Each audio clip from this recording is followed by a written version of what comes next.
Well, what's up, everybody? It's been a while since Clay has released or dropped a ginormous update, but we're back at it again with Clayfest 2025.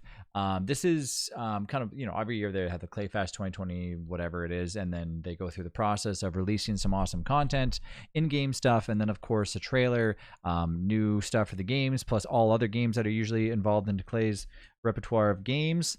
And here we go. Let's go ahead and review. Now, I'm not going to watch the trailer. You can go out there and check this out yourself. It's pretty cool with a new update. Wagstaff, the cryptic founder, has always pushed the boundaries of this unnatural world. It's no surprise when the world pushes back, culminating in a cataclysmic conclusion to the lunar arc. Why do they always use such high-tech words all the time? I don't get it. Hostile Takeover update is live on Steam now, not Stream. Well, Stream too.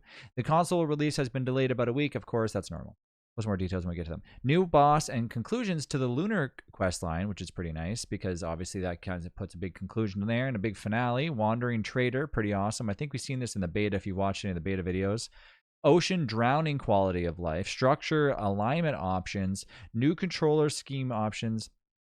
As always, they'll be bringing new skins. They have the crab pack, which we knew that was coming. We have the meep sack, bunch of other cool, awesome skins. We've got a bunch of cool new skins coming for this update. As always, these skins are added to the drop pool and can be weaved using spools. We're also finally bringing the much requested resurrected crab pack to the shop and adding the resurrected meep sack as well. If you want to get one of these for free, check out the ambassadors.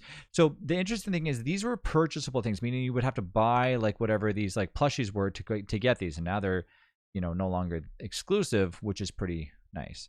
Of course, there's a limited time to pick up the Spike Full Terramite and the Gilded Terramite skins in the Clayfest. This looks like a hat for like what the thing that you get from Klaus, I'm guessing. And then go so on and so on. Streaming drops, of course, a Gathering Amulet skin. The Lazy Forager starts on the Orbital Collection. Okay, cool. So this is a new streamed drop for watching on Twitch TV. So go out there and check it out if you want to watch any of the ambassadors stream it.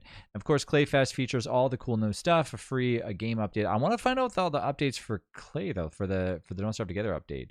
But yes, there's an announcement trailer for Oni if you play that game, and there's also one for Away Team auction not included as well.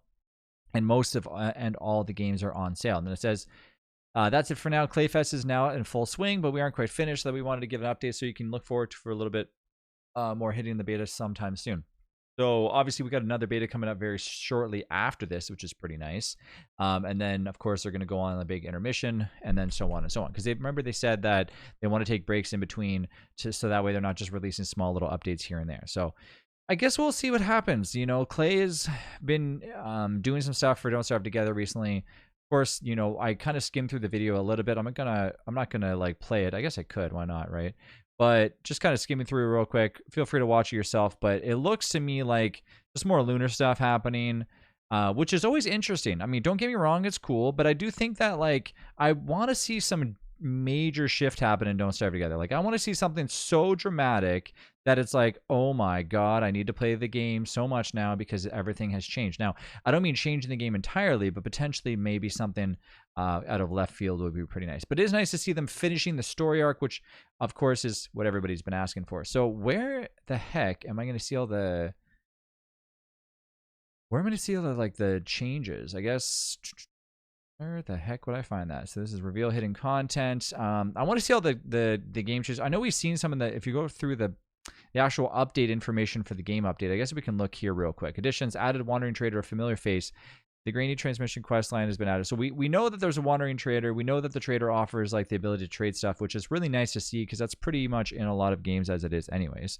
So it's nice to see that finally happen to Don't Starve Together because it's very needed. Like it's something that when you finally add it into a game, it's usually there originally anyways. Like, Minecraft, everyone loves to go to, where all the villagers are and trade off as much stuff they can. Terraria has the same situation. So it's nice to see DST kind of jump on that timeline too. Quality of life, added world progression selection to the filter tab for the server list browser. This allows you to find servers that have certain objectives completed. This is super nice.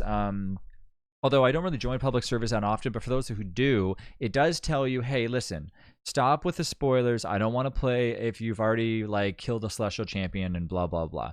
Add the ability to peek into the bundled supplies by using a razor on it. That's pretty cool. Added personal floater for the boat travelers. Creating a correct odd skeleton will be guaranteed if there's a nearby shadow atrium, regardless of the location. So obviously, that's when you're making like the skeletons for fighting the thing at the end, like one of the bosses. I forget what it's called. I haven't played DST in a while. Add a new control binding for quick access to your character's specific spell wheel. Okay, cool. Add a new controller scheme options for camera and inventory controls. Okay. Added structure alignment options for advanced settings for PC players. This feature is also taken care of by mods. Now, we know what this is. This is geometric placement, right? So we already know that. Pretty cool. Drowning the surface will no longer suffer a maximum health penalty, but instead will take health damage. This is amazing. You want to know why this is really nice? Well, one, because when I used to play Counter-Strike, when I used to play DST with a mod that threw me in the ocean all the time, it would suck. But anyways, that has nothing to do with it because you're not playing with those mods. But this does not apply to WX78. See, this makes sense. But if you are somebody who likes to explore in the ocean and you fall in, now you have to get yourself a booster shot. It's like, oh, so annoying to do so. So now you don't have to do that anymore.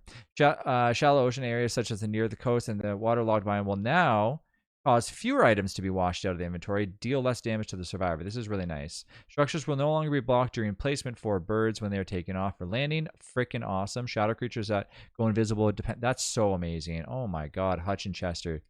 These are really nice quality of life stuff. And then we can plan for the data, adding shock states to most creatures, additional effects of lunar hail, additional world gen random boon set pieces, additional slots for the drying racks.